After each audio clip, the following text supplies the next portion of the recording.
ഞാനങ്ങനെ അസാമാന്യമായ ഒരു രീതിയിലേക്ക് പൗരോഹിത്യത്തിലേക്ക് വന്ന ആളാണെന്ന് പറയാൻ പറ്റില്ല. പക്ഷെ എനിക്ക് തീരെ താല്പര്യമില്ലായിരുന്നു. എൻ്റെ ഓർമ്മ വെച്ച കാലം മുതൽ എനിക്ക് അച്ഛനാവുക എന്ന് പറയുന്നത് ഒട്ടും തന്നെ താല്പര്യമില്ലാത്തൊരു കാര്യമായിരുന്നു. ഞാൻ 10ാം ക്ലാസ്സിൽ പഠിക്കുന്ന കാലത്ത് ഞങ്ങളുടെ പള്ളിയിൽ ഏതൊരു സഭയിൽ അച്ഛൻ, ഞാൻ ഓർക്കുന്നില്ല, ആ അച്ഛൻ ദൈവവിളി പ്രോത്സാഹനമായിട്ട് വന്ന് ഞങ്ങളെല്ലാവരും കണ്ട് വലിയ പ്രസംഗമൊക്കെ പറഞ്ഞു. അപ്പം വളരെ നല്ല പ്രസംഗമായിരുന്നു. അപ്പോൾ എല്ലാവരും ഭയങ്കരമായിട്ട് ആകൃഷ്ടരായി.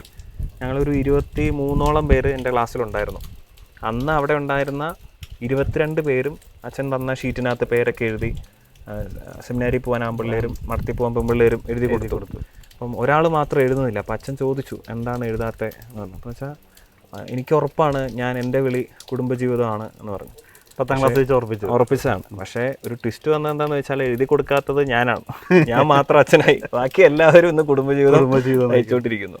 ദൈവത്തിൻ്റെ ഒരു തെരഞ്ഞെടുപ്പാണ്. പക്ഷെ 10ാം ക്ലാസ് വരെ എനിക്ക് താല്പര്യമില്ലായിരുന്നു. ഞാൻ +1 പഠിക്കുന്ന കാലത്താണ് 10ാം ക്ലാസ് വെച്ച് കുടുംബജീവിതം തീരുമാനിച്ചിരുന്നു. ഞാൻ അതുവരെ ഉറപ്പിച്ചിരുന്ന കാര്യമാണ് എനിക്ക് ദൈവവിളിയില്ല, ഞാൻ അച്ഛനാകാൻ പോകുന്നില്ല, എനിക്ക് താല്പര്യമില്ല. പക്ഷെ ഞാൻ +1 പഠിക്കുന്ന സമയത്ത് ഞങ്ങളുടെ ഒരു കൂട്ടുകാരൻ, എൻ്റെ തൊട്ട് സീനിയർ ആയിരുന്ന ഒരു +2 പക്ഷേ ഞങ്ങളെല്ലാവരും വളരെ കൂട്ടുകാർ ഒരുമിച്ച് നടന്നതാണ്. അപ്പം അവന് സെമിനാരിൽ പോകാൻ ഭയങ്കര താല്പര്യം. അപ്പം +2 പരീക്ഷയൊക്കെ കഴിഞ്ഞിരിക്കുന്ന സമയമാണ്. റിസൾട്ടൊക്കെ വരാൻ സമയമായി. അപ്പം ഡിസിഷൻ എടുക്കണം. അപ്പോൾ അവന് കൂട്ടുകൂടിയായിട്ട് ഞങ്ങൾ 2-3 പേര് പോകാൻ തീരുമാനിച്ചു. ഞങ്ങൾ ധ്യാനത്തിന് പോയി. ധ്യാനത്തിൽ ചെന്ന സമയത്ത് അവിടെ പ്രാർത്ഥനയും കൗൺസിലിങ്ങിൻ്റെ ഒക്കെ സമയത്ത് അതുവരെ എന്നോട് ആര് സെമിനാരിൽ പോകണമെന്ന് പറഞ്ഞാലും എനിക്ക് പെട്ടെന്ന് ദേഷ്യമാണ് വരുന്നത്.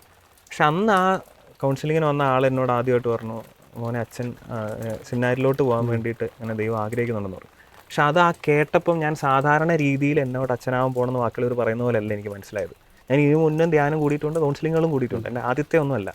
പക്ഷെ അന്ന് എനിക്കത് ഭയങ്കരമായിട്ട് അത് ഫീൽ ചെയ്തു. അന്നത്തെ ആരാധനയെ ഞാൻ ആത്മാർത്ഥമായിട്ട് പ്രാർത്ഥിച്ചു.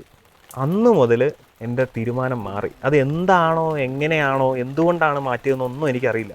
എൻ്റെ ജീവിതത്തിൽ വേറൊരു എക്സ്പീരിയൻസ് അതുപോലെ ഉണ്ടായിട്ടില്ല. അപ്പോൾ അന്ന് ആ ഒരു +1 ആ ധ്യാനത്തിൽ വെച്ചൊരു വൈദികൻ്റെ ചോദ്യമായിരുന്നു അച്ഛനെ ഒരു ടേണിംഗ് പോയിന്റ് അല്ലേ? അതുവരെ കുടുംബജീവിതം ആഗ്രഹിച്ചിരുന്ന ബോബി എന്ന ചെറുപ്പക്കാരന് അല്ലെങ്കിൽ +1 വിദ്യാർത്ഥിക്ക് ഇത് വൈദികനാകണമെന്ന് ആഗ്രഹം ഉദിച്ചത് അവിടെ നിന്നാണ്. അതെ. അതുവരെ ആയിരുന്നു അതുവരെ ഞാൻ കേട്ടോണ്ടിരുന്ന അച്ഛനാവണമെന്ന് ഒരാളെന്നോട് പറയുമ്പം എനിക്കുണ്ടായിരുന്ന ആ ഒരു ഫീലിംഗ് അല്ല അന്ന് ആ അച്ഛൻ ഇങ്ങനെ ദൈവം ആഗ്രഹിക്കുന്നു, നിൻ്റെ താല്പര്യം എന്താണ് എന്നുള്ള ആ ചോദ്യത്തിൽ എനിക്ക് വന്നത്. ചിലപ്പോൾ അച്ഛനിലൂടെ ചോദിച്ചത് ദൈവം തന്നെ ആയിരിക്കാം. ചിലപ്പോൾ ചിലർക്ക് ഓരോ മൂമെൻറ്റ്സ് ഉണ്ടല്ലോ. എൻ്റെ ദൈവങ്ങളുടെ മൂമെൻ്റായിട്ട് ഞാൻ കാണുന്നത് അതാണ്. കാരണം എൻ്റെ മനസ്സിനെ ഞാനല്ലായിരുന്നു ആ സമയത്ത് കൺട്രോൾ ചെയ്തുകൊണ്ടിരുന്നത് എനിക്ക് തോന്നിയിട്ടുണ്ട്.